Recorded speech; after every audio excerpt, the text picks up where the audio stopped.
2. Well, hello there, and welcome to this week's weekly installment of Brigham Healthcare's Be Informed webinar.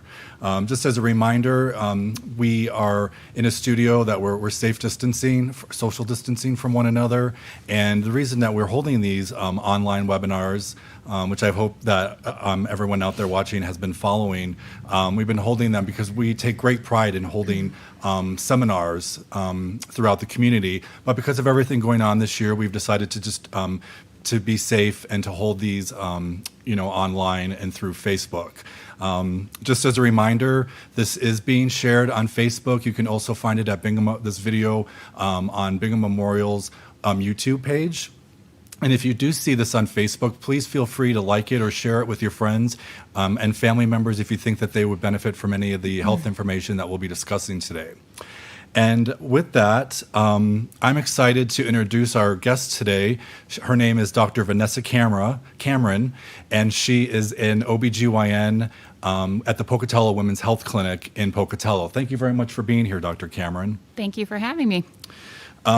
So just a little bit about the format of this webinar. I'm going to actually introduce Dr. Cameron, allow her to talk a little bit about her background and what inspired her to go into medicine.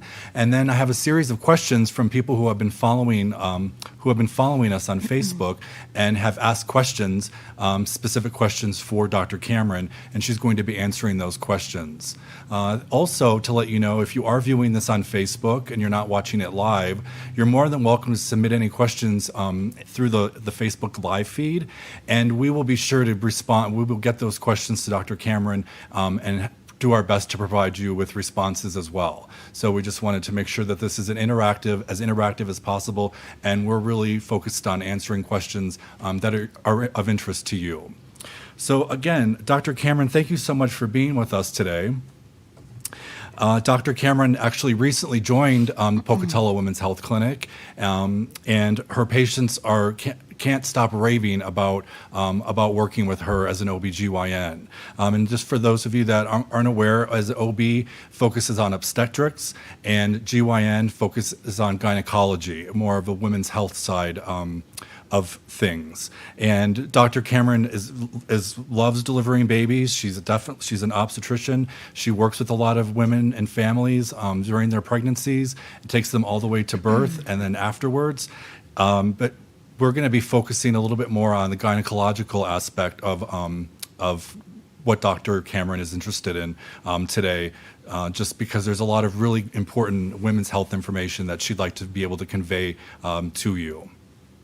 So Dr. Cameron, if you could maybe let us know a little bit about your background, where you grew up, how you're enjoying living in Idaho, and maybe a little bit about your background, where you went to, what you studied for your undergraduate degree, and then what is it that inspired you to go into medicine? Sure thing. Yeah, I'm originally from Elmhurst, Illinois, so Midwesterner at heart. Grew up there throughout my whole childhood, ended up leaving the Midwest for my undergraduate college degree. I went to University of Colorado, Boulder, Colorado. It was between that and the University of Illinois, and Boulder had a really nice campus, so I head west to Colorado. When I finished my undergraduate training, I went to medical school in Arizona for 4 years. I lived in Glendale, Arizona, and completed my medical school training. And then for my OB-GYN residency, I proceeded to head back to the Midwest and did my training at a University of Illinois program in Peoria, Illinois, which is central Illinois. I finished my 4-year residency, and then I actually joined a private practice in the community that I was a resident. So I was in private practice prior to moving to Pocatello in Peoria, Illinois for 7 years. I started off kind of coming from a non-medical family or background, and I actually took a class in high school that allowed me to shadow, not doing any procedures, but just observing people in the hospital and seeing patient interactions. That was my senior year of high school, and that really spurred my interest in medicine and kind of set me on my path from there. My husband's an emergency room physician, and we have a love for the mountains. We're very active and wanted to move our family back to the West to enjoy some of the activities here and to start new practices in the area. We have 3 kids, all girls, an 8-year-old and 2 4-year-old twins. And we're busy. Very busy. But it's great. The transition's been great. They love it. We've really been enjoying Idaho so far. So it's been a great transition for our family. Well, thank you, Dr. Cameron, for sharing some of that information. And we really are glad that you found us here in Idaho and have joined Bingham Healthcare and the Pocatello Women's Health Clinic. So, actually, one technical thing that I wanted to ask you is I always like to talk a little bit about a doctor's credentials, so just so that if people are seeing them, they maybe can understand them. One thing is Dr. Cameron is board certified. She completed a residency as an OBGYN. And the other thing is one of the credentials that she has after her name as well that you might see and wonder what it means. She has FACOG. Would you mind elaborating a little bit on that, Dr. Cameron, for our viewers? Sure. So when you complete medical school, you pick a residency, hopefully, obviously, complete your residency training, which is really where you learn your skill set for the specialty that you've chosen. After OB-GYN residency, there's a process to become board certified, which includes a written examination that's taken right at the end of residency.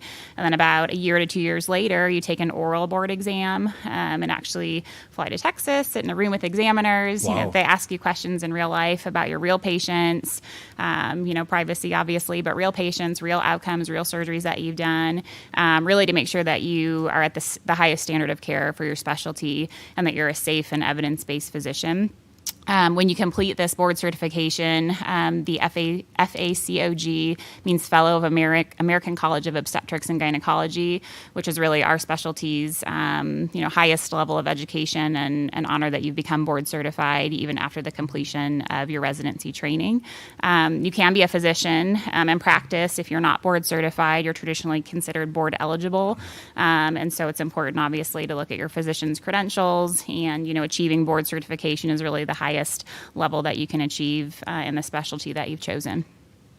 Excellent. Thank you for sharing that. I think that's really useful information for people to understand. Okay, so now we're going to move into the part of the webinar where we have a series of questions that people who have been following us on Facebook have actually asked these questions, and we're going to have Dr. Cameron provide some answers.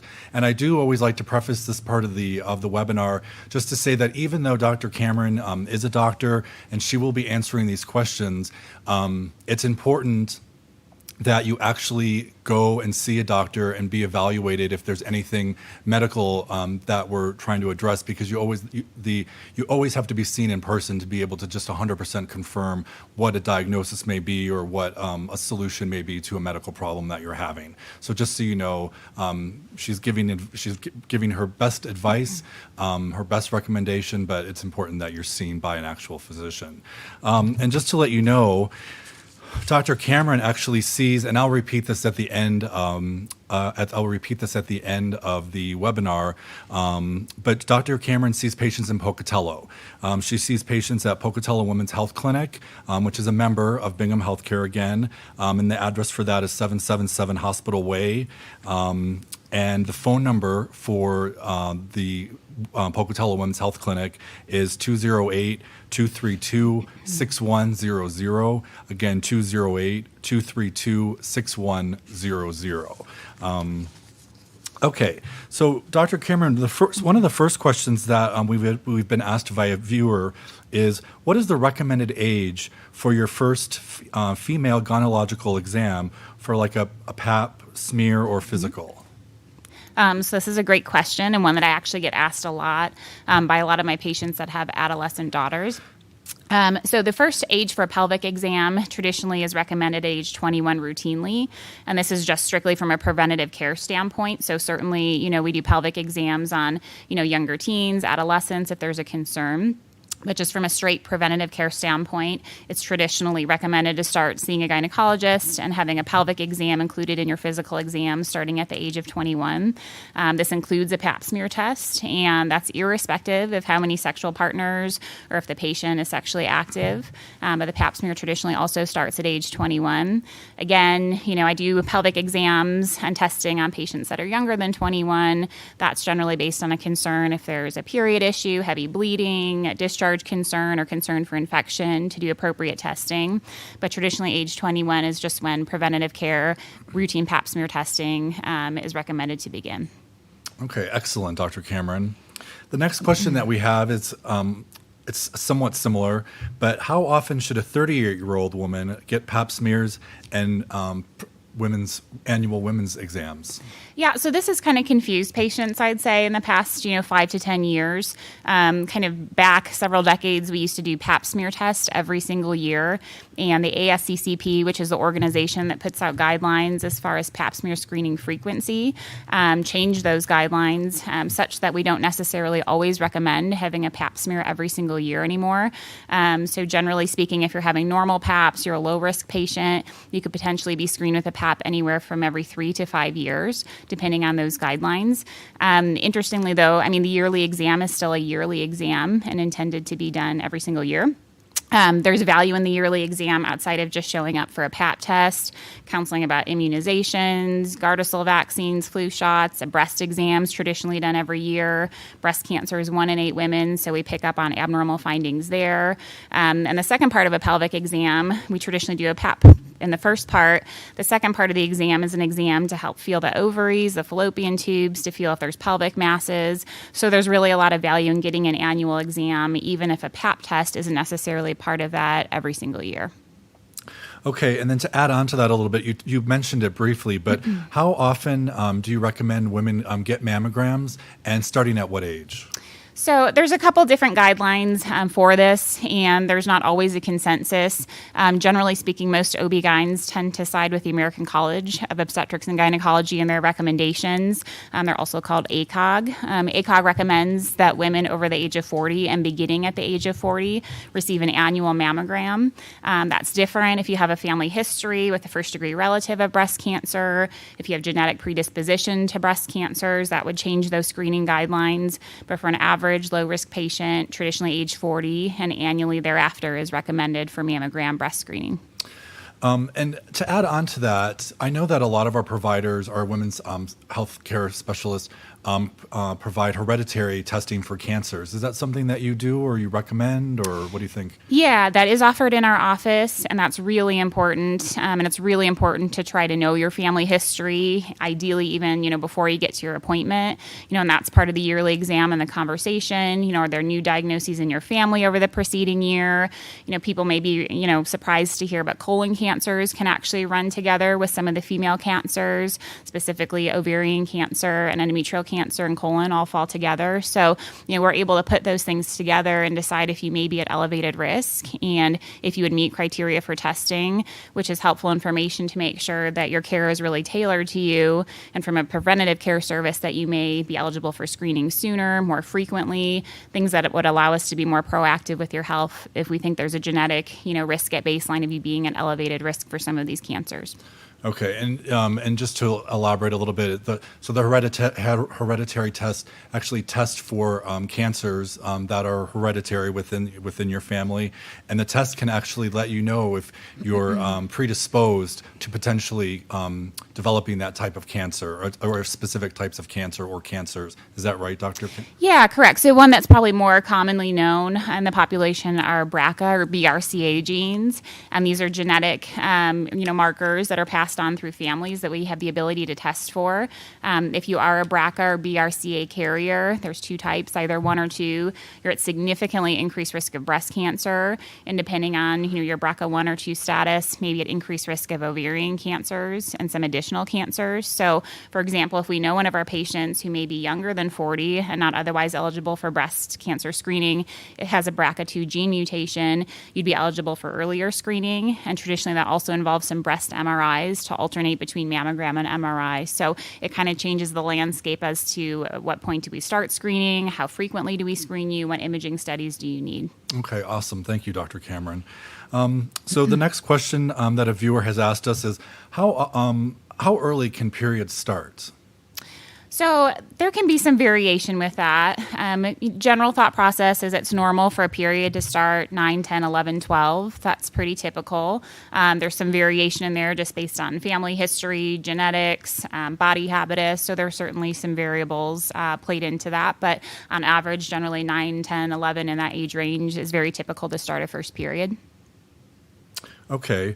And then kind of moving on a little bit more, with that as well, what do you recommend or consider the best choice for vaginal health when picking what pad to use, or tampon or vaginal cup? Sometimes that can be helpful just from an age standpoint. With starting periods, especially if you're 9, 10, 11, there can be some discomfort with the thought of, tampon insertion, and that can be overwhelming. That's also something that I see patients in the office for, to help with that, first exam, ability to pick a product, a menstrual product that they're comfortable with. From a pad standpoint, pads are perfectly fine.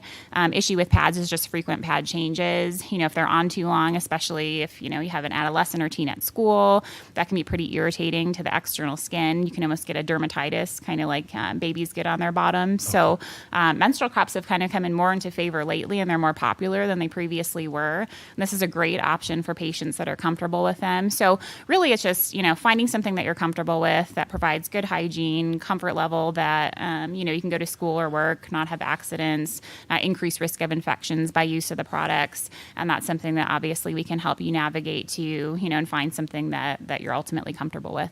Okay, thank you, Dr. Cameron. And I think that what I really find useful is just letting women know what they can what questions they can actually talk to their provider, to their healthcare or their doctors about. These are all things that you should feel very comfortable discussing, with your primary care physician or with your gynecologist. They are here. Because they want to help, and they want to be able to educate you and help you to live the healthiest life possible. So just feel free to know that when you're hearing these questions, that you can ask these of your provider as well. Or if you'd like to schedule an appointment with Dr. Cameron, I'll be repeating that phone number later on, and you can meet with her and have start your annual wellness visits and go from there as well. Okay, Dr. Cameron. So the next question that I have is there is there a too young age for birth control? If, for example, the viewer writes, for example, if I think that my 14-year-old is sexually active and we have had the talk about sex, are there downsides to birth control pills, shots, implants at such a young age? Yeah, that's a really great question. This is one of my favorite appointments, actually, when teens come in, especially with a supportive parent wanting to get more information, and wanting to keep their teen safe, especially if sexual activity is either upcoming on the radar or maybe they've already participated in some sexual activity. So yeah, it's a conversation, about what options are available from a comprehensive standpoint with pregnancy prevention. If you're old enough to be sexually active, for most patients, that means you have the ability to get pregnant. So it's always balancing, the risk of a potential birth control versus the risk of no birth control, which is potentially an unintended pregnancy or sexually transmitted disease, which unfortunately are fairly frequent and can sometimes be silent without symptoms. So having a good conversation about, how do we proceed and do this safely to keep the teen safe, both from a pregnancy standpoint and avoidance of sexually transmitted infections, is really, really important. As far as teens go, there's some birth controls that can be better than others for certain reasons. As far as birth control pills go, there's tons of different types of birth controls, and we generally pick one with consideration of the teen's overall bone health and if there's any other health factors at play that we need to consider. Depo-Provera is a drug that used to be a little bit more popular, I'd say, in the previous 5 to 10 years, fallen out of favor a little bit. It's convenient in that you come to the office every 3 months for an injection. Disadvantage, especially in teens, is it can actually cause some bone weakening, especially with prolonged use. So over 5 years of use of Depo-Provera is associated with some weakening in the bones, which is a consideration in that age group, especially when you are achieving your peak bone mass in that age. So that's always part of the conversation that I have when going through the options. The American Academy of Pediatrics actually recommends the long-acting but reversible options as first line for teens. Birth control pills and things that require a little bit more maintenance and a daily medication, going to the pharmacy every month, can be a little bit harder to remember to take, especially for teens that don't take, cholesterol medication, high blood pressure medication. So that's a very common barrier. The long-acting reversible options that are available are an IUD, which is an intrauterine device, which is a device that we place in the office in the uterus. and teens are eligible for this. Benefit is they stay in place. Depending on the IUD and the device that's chosen, could be anywhere from 3 years to 6 years, and actually 10 years for a non-hormonal IUD. So there's a pretty nice benefit of having something in that's working that whole time reliably. The alternative long-term reversible contraceptive device is called a Nexplanon, which is a small progestin rod that's placed in the upper arm in the office by myself or one of my partners. That area of the arm is numb, the upper inner arm. We slide in an insert, and that insert can stay in for 3 years. The IUDs and the Nexplanons are actually the most reliable thing at pregnancy prevention, which is why the American Academy of Pediatrics recommends them first lines in busy teens, again, that have sometimes a barrier or difficulty remembering to take a pill every day. So these are part of the comprehensive options that I talk to you about with all my patients. Even with picking one of these, a long-term device, a birth control pill, potentially Depo-Provera. It's still important to stress the use of condom use with every active sexual activity to prevent teens from exposure to chlamydia, gonorrhea, some of the more common sexually transmitted infections. So that's actually one of my favorite appointments to have, is just to kind of bring, a mother or support person, through with their teen to kind of talk about, how do we proceed safely with this? How do we protect you against pregnancy and an unintended pregnancy? How do we reduce your risk of infections? And it really just opens up the communication line, to be honest, hey, it's okay to talk to someone about this. Friends may have information, the internet may have information, but having someone that you feel comfortable with, that knows the evidence, that knows the available medications, it just really helps to establish that relationship and open line of communication with a gynecologist, which I think is really helpful moving forward in navigating things, especially in early reproductive life. Okay, thank you, Dr. Cameron. The next question that a viewer has asked us this is kind of a two-part question, it seems to me. So are there things that can prevent yeast infections, or are there things that increase the chances of getting one that a woman could be avoiding? So, yeah, in general, there's kind of a fine line between vaginal and vulvar health, and things to do, and then potentially too many things to do. So, for example, douching is something that, patients used to do much less commonly now. It involves putting solutions into the vagina to try to, wash them out. Really from a vaginal standpoint, the vagina has the ability to take care of itself. From a maintenance standpoint, there's certainly things that increase risk, of vaginal infections and yeast infections. Certain medications can do that. Antibiotics are very common cause of yeast infection if you're taking a medicine. If you have an immune system that's compromised, so that could be pregnancy. If you have diabetes, those are risk factors for vaginal and vulvar infections. So there's certainly some risk factors there that we know of. As far as preventing yeast infections or vaginal infections, cotton underwear. I talked previously about avoidance of pads and chronic moisture up against the vulvar and vaginal area is helpful. Just making sure from a hygiene standpoint that air gets to that area. There's limited data and kind of mixed data about using probiotics. I get asked about that sometimes. A probiotic is usually an over-the-counter oral pill that has some good bacteria worked into the pill. There's not great evidence that may, prevent yeast infections, but kind of anecdotally, sometimes I think it doesn't hurt. And then sometimes despite this, even, great hygiene, doing all the right things, there are some patients that get recurrent infections. Recurrent is generally considered 4 or 5 infections a year. And also important to state, sometimes patients will call in and say, I have a yeast infection. Can I just have something over the phone? Occasionally we'll treat that, but it is really important to get into the office and actually have an exam and a culture so that we can be certain that we know that we're treating the correct infection, giving you the right medication, and then tracking, how frequently this happens if it does. Patients with recurrent vaginal infections are actually candidates for more suppressive therapy, which means taking lower dose, longer term therapy to prevent full-blown infections from actually occurring. So that's why it's important to come in, have a good established relationship with the gynecologist, be able to get testing, have us treat you appropriately. And there's estimations that when we treat vaginal infections over the phone, we're wrong, probably about 70% of the time, just based on guessing with symptoms. So because it can be that far off, it's just important to have that good established relationship so we can see you, treat you, make sure we're keeping track of what's going on in the long term. Okay, and then maybe another little part of this, I'm not sure if they're the same or similar or different. Maybe you could elaborate a little bit between like a vaginal infection and a UTI or a urinary tract infection? Sure. So the most common vaginal infections are yeast infections, which is usually caused by garden variety yeast, which is called Candida albicans. A second very most common infection with vaginal infections or vaginitis is what we call it, is bacterial vaginosis or vaginitis, which means there's normal bacteria that should be present in the vagina for different reasons, immunity, medications. Those bacterial levels can get off, and you can get an overgrowth of bacteria that can cause an actual bacterial vaginitis, which is different than just the normal bacteria that we like to see present in the vagina. Those are the two most common non-sexually transmitted vaginitis, so both yeast and bacterial vaginitis. A urinary tract infection is not traditionally involved with the vagina, although the symptoms can sometimes be similar. Urinary tract infection is much more common in women because the urethra is shorter, and that's the opening from the bladder to the outside skin. It's closer to the vagina. It's more prone to bacteria and organisms being able to access and get into the bladder.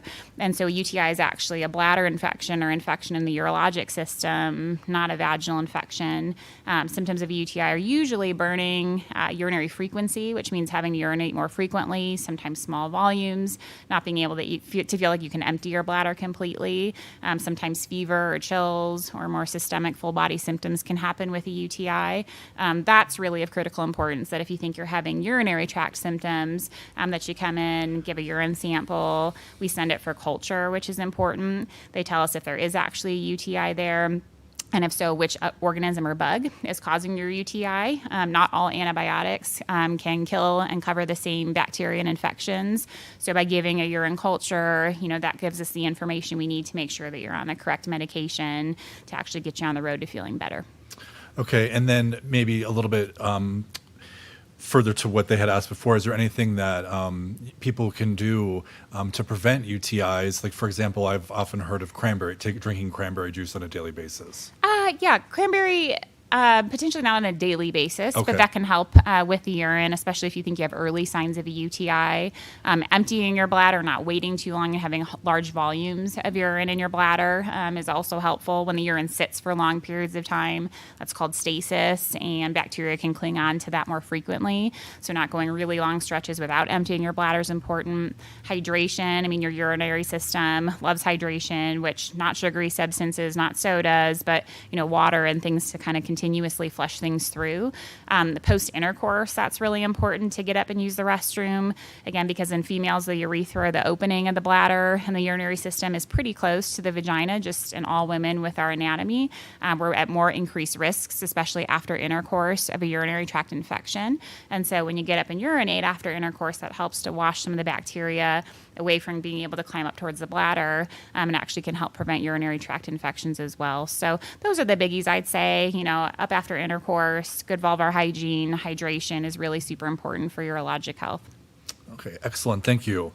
The next question from one of our viewers is, can birth control help stop menstrual cramps? Yeah, so we use birth control. It's called birth control because we use it for pregnancy prevention. We probably more commonly use the forms of birth control to help with other sides of periods that are less than ideal. So whether that's, heavy bleeding or heavy flow that's prohibitive and causing issues with school or work, cramping for some patients can be pretty significant and moderate to severe, affect their ability to function in school and work. So we use a lot of the birth controls for a lot of these secondary reasons outside of just pregnancy prevention.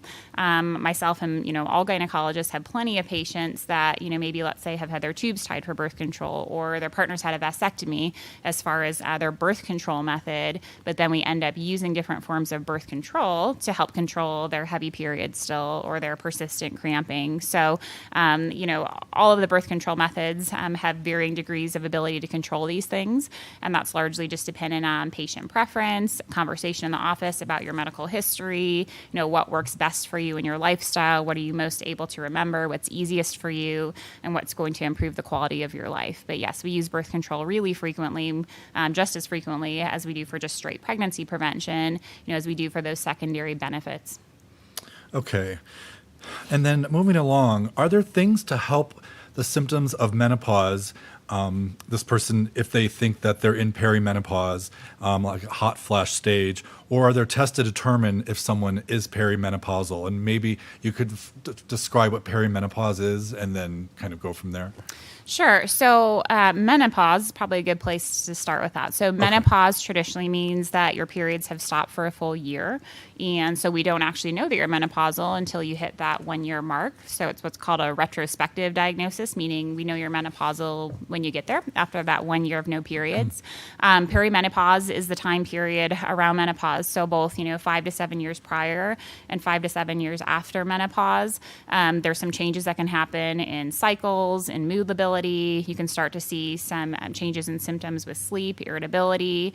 The menopause essentially signals your ovaries stop producing estrogen to the degree that they did when you were premenopausal or before menopause. But I tell my patients all the time, it's not like a light switch where one day it's working 100%, the next day it flips off. So there's some faltering and some varying degrees of hormone production in those years leading up to menopause, which is where we start to see symptoms come up and occur. This can be anywhere from hot flashes is fairly common in that perimenopausal zone. Vaginal dryness or discomfort with intercourse is also very common as the estrogen levels start to drop and you get closer to the average age of menopause. I commonly hear a lot about, sleep disturbance, mood disturbance, kind of irritability, kind of feeling short-tempered. And those are some of more of the vague symptoms that go along with that kind of perimenopause transition. It's not something that happens, immediately. Again, those changes can kind of subtly occur. For some patients, they have more symptoms than others, until we actually hit formal menopause. Average age is about 50, 51. As far as testing goes, as long as you're within that range, so, 43, 44, 45, up to 50. I mean, that's kind of a classic perimenopausal range. We don't traditionally have to do a bunch of lab testing to figure that out. Your symptoms, your periods kind of tell us the story of what we would see if we were to draw, certain hormone levels. Certainly if there's a symptom that is outside of what would be considered normal or would maybe get our attention to need to start a prescription therapy for, example being sometimes we do thyroid testing in that age group, which is different than some of the female hormone testing that we do in that range. So traditionally, as far as lab testing goes, we don't usually do a bunch unless there's something that we're more concerned about needing to treat in the background. And so really, it's good to talk to your gynecologist, say, hey, I'm experiencing this symptom. This is new for me this year. Another reason why the yearly exam is of critical importance, just because a lot can change from year to year. And, you may be perfectly fine when you're 44 and then you're 46 and you're having a whole host of symptoms. And it's just good to go through how this is actually affecting you individually, which there's a pretty big degree of variation in patients with symptoms. Okay, thank you. And I heard you say that formal menopause tends to start around 50 to 51. Mm-hmm. I imagine it varies, but how long does that go on for? How long do the symptoms of menopause go on for? Yes. Yeah, also highly variable. I mean, I have some patients who have zero symptoms, so I call them kind of the lucky ones. No hot flashes, no dryness, no anything. That's less frequent. In general, in a patient that experiences hot flashes and has some of those more classic symptoms of dryness, hot flashes, those usually go on, in studies when we look at that for upwards of 8 to 10 years or can. But again, there's a large variation in that. And for some patients, it's just a few years, and this is only if we are also not actively treating it. So, these are all normal symptoms and things that can occur with perimenopausal menopause, but we have treatments for these. So there's treatments for hot flashes, there's treatments for vaginal dryness, painful intercourse, and these all range on both fronts from hormonal to non-hormonal therapies. So I see patients who sometimes think, the only option is hormone replacement therapy, and they may be uncomfortable with that concept. I'm happy to describe, what's safe about hormone replacement therapy, if you're a candidate for it, or if you have risk factors that would make you not a good candidate for it. But as far as some of those classic, more bothersome symptoms go, in all perimenopausal and menopausal categories, there's really great prescription options. There's some supplements, and there's also some good non-hormonal options that can help address symptoms. Thank you for elaborating on that. That was going to be my next follow-up question is just to let wanting women to know that you don't just have to live with those symptoms. There are treatments for them to make it a lot more comfortable for you to navigate that period of your life. Yeah, and I will say, getting in sooner to that transition and when those symptoms are happening is important. Not to expand this talk completely about hormone replacement therapy, but it's generally considered to be safe, assuming you don't have a complex medical history. And it's much more safe if we started around the time of menopause. So a lot of the risk with some of the hormone replacement therapies come in, if you have a patient that's 15 or 20 years postmenopausal, and you do see some increased cardiovascular or heart risk when you start hormone replacement therapy further away from the onset or start of perimenopause and menopause. So it's a really great age to keep close contact with your gynecologist, to bring up new symptoms, to discuss options, of which there's more during that early transition with menopause than there potentially are, later if there's a concern or complaint. Okay, thank you. Another question that someone asked, that a viewer asked, is how do I get rid of hair on my chin, a dark hair, or also that can be found elsewhere on the body? Is there a permanent removal solution? So dark hair on the rest of the body, a lot of times that's normal, so sometimes it's just a conversation with me about reassurance, genetically individual variation, our bodies have hair and that can be on the arms and the pubic area, around the nipples, a common, complaint that I'll sometimes hear. And that can just be normal. That's not to say that it needs to be removed or there's anything wrong or there's any, medical issue going on underneath that. Sometimes we'll focus in on hair growth on the chin or upper lip or in more of a male pattern distribution in our female patients.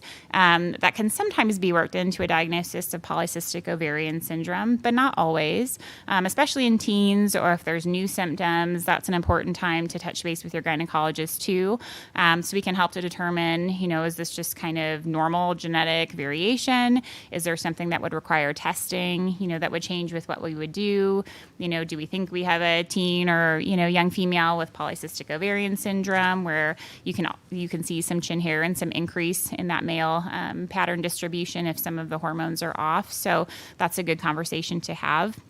If it is more hormonally driven, so for example, our PCOS patients that can see that hair growth more frequently, then sometimes we'll use birth control pills, we'll use other medications to help balance the hormones, which can help with that hair growth and distribution.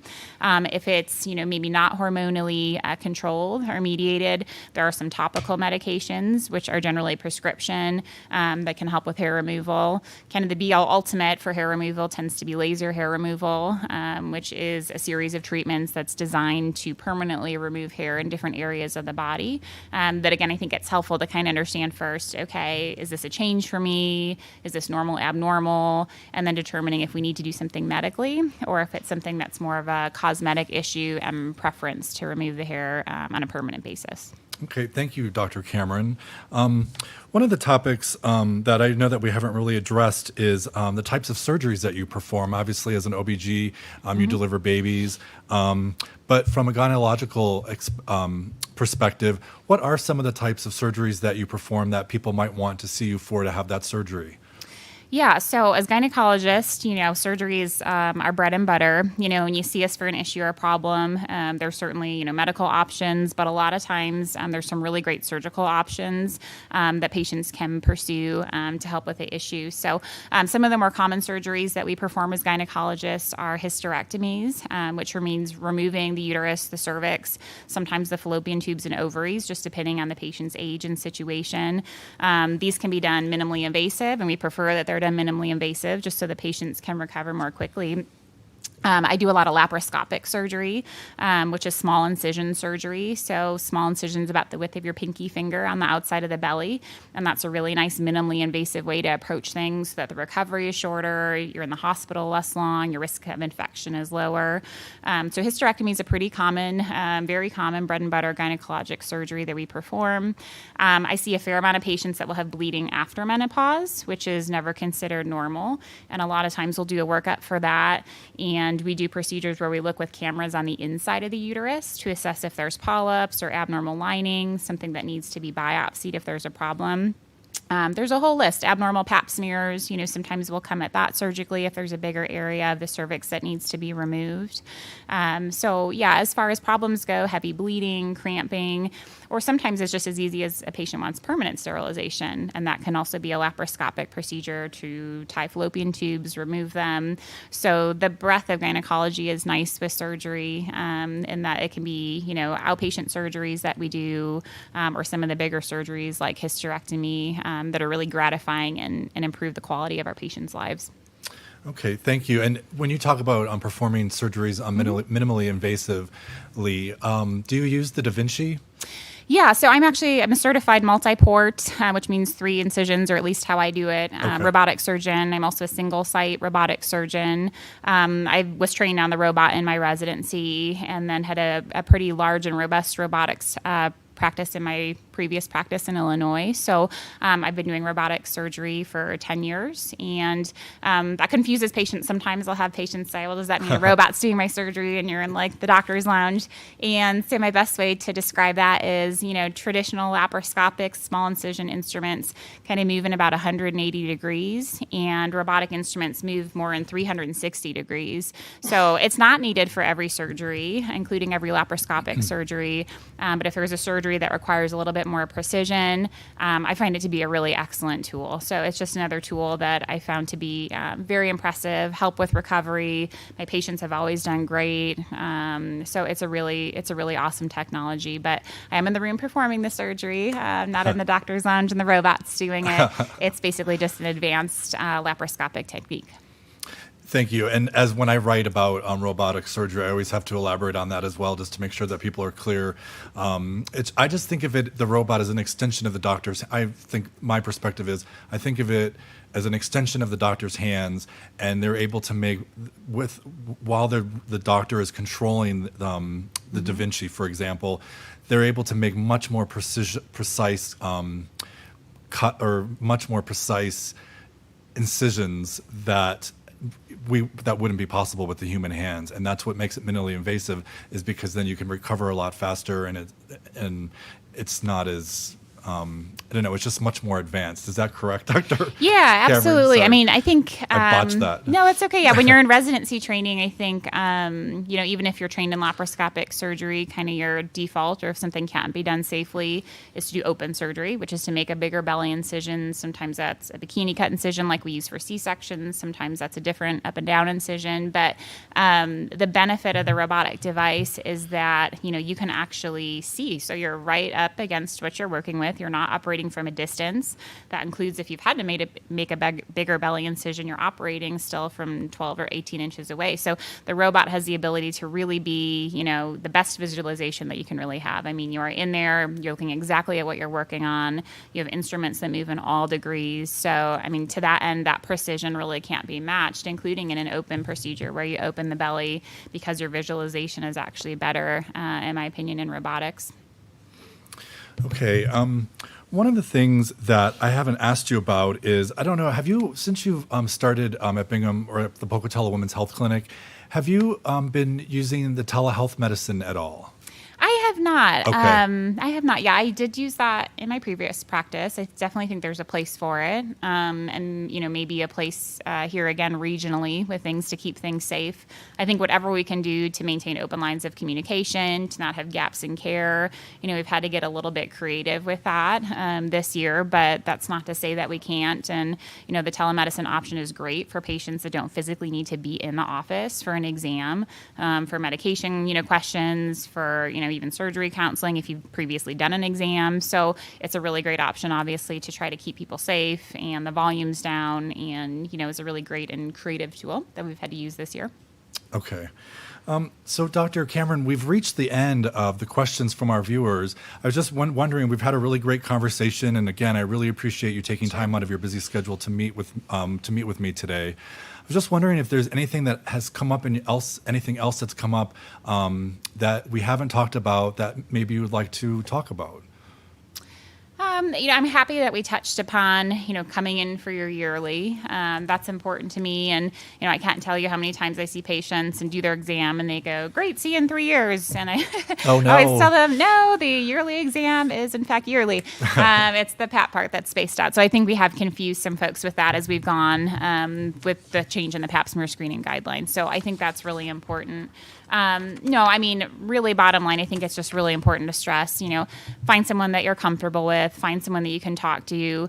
We previously glimpsed on, there's really nothing as far as being a gynecologist that you can't talk to us about as far as, sexual function, sexual health, menopausal transition, sexual activity and birth control, period concerns or issues. So, really, I feel like I tell patients, they tell me, I'm embarrassed about this question. I pretty much universally tell them someone else has asked me that, I'm sure of it. And I think that's true. So I think just finding someone that you're comfortable with, that you feel like you can talk to, that will spend the time with you to make it through those different transitional areas in your life as you transition from a teen to, a middle-aged woman, menopausal woman. There's a whole host of things that we talk about post-menopause. So I think just really it's important. I would, love to impart to people, just find someone you're comfortable with, whether that's me or someone you've been seeing, long-standing, or you move and you have to find someone new. Just really take the time to find that connection because it really does benefit your health. Okay. I really appreciate anyone who's been watching and who's tuned in to hear from Dr. Cameron. Again, Dr. Cameron sees patients in Pocatello at the Pocatello Women's Health Clinic, which is at 777 Hospital Way in Pocatello. And if you're interested in talking to Dr. Cameron or scheduling an appointment with Dr. Cameron to talk about anything that you might have heard today, her phone number is 208-232-6100. Again, you can schedule an appointment or consultation with Dr. Cameron at 208-232-6100. As I mentioned earlier, she, as an OBGYN, she's always interested in working with families who are wanting to start a family. She's an excellent obstetrician. She delivers babies in Pocatello. And the other thing to note is that if you want to find out any more information about Dr. Cameron, you can go to their website at PocatelloWomen'sHealthClinic.com.